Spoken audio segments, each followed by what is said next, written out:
Hey everyone, this is Musclenerd. I'm part of the iPhone dev team.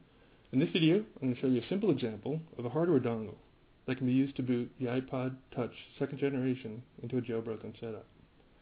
If you've been following our iPod Touch 2G releases for the last month, then you probably know that we have both a tethered jailbreak and a semi-tethered jailbreak. The tethered jailbreak, which we call Red Snow Lite, requires you to connect your iPod to a computer when it power cycles, otherwise it won't even boot. The semi-tethered jailbreak doesn't have that requirement. You can still boot your iPod without being near a computer, but in that case you'll end up temporarily with a non-jailbroken system. Now it turns out the iPod can get very, very, very close on its own to booting into a jailbroken setup. It literally now comes down to just being 8 bytes away. 8 bytes is all that keeps your jailbroken iPod Touch 2G from booting on its own. And what are those 8 bytes? Here they are. Run, space, RS, carriage return. If you're able to send these 8 bytes over a serial link to your iPod, that's all it takes to boot a jailbroken system. Of course, there's a little bit of setup involved beforehand, but that setup just needs to be done once. After that, it's just these 8 characters at every boot. Now, of course, you don't need a full computer to send 8 serial characters. There are many simple hardware dongles you can build that are capable of sending 8 characters over a 3-volt serial link. Here's one such dongle. This is my badge from last year's DEF CON 16 conference. My DEF CON 16 badge can boot my iPod Touch 2G. The idea is if I can get a badge to boot the iPod, then almost anything can. Now, granted, the DEF CON badges for the last few years have been these really cool designs done by Joe Grand, also known as Kingpin.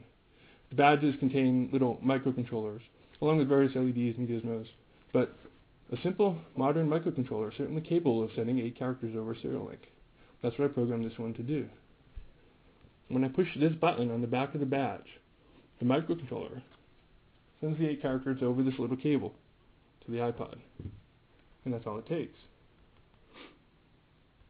Now, by the way, almost everything else you see on this badge is actually overkill for this application. Really all that matters is the microcontroller, the clock crystal, the battery, and the button. None of the other components that you see on this badge are even needed or used for the iPod dongle. Okay, so here's the demo. When I push the button on the bottom of my DEF CON 16 badge, my iPod Touch 2G will boot.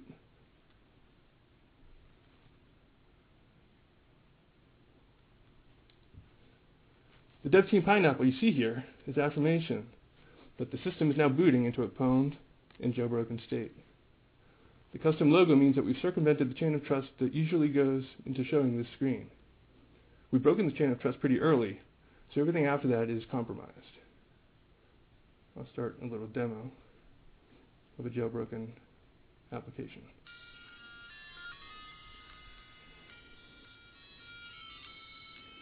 Now, we'll be doing a write-up on how you can set up your iPod to be just 8 characters away from booting, and then you can build a simple dongle like this one to boot it when you're away from your computer. That's it for now. Our site is blog.iphone-dev.org. Thanks for watching.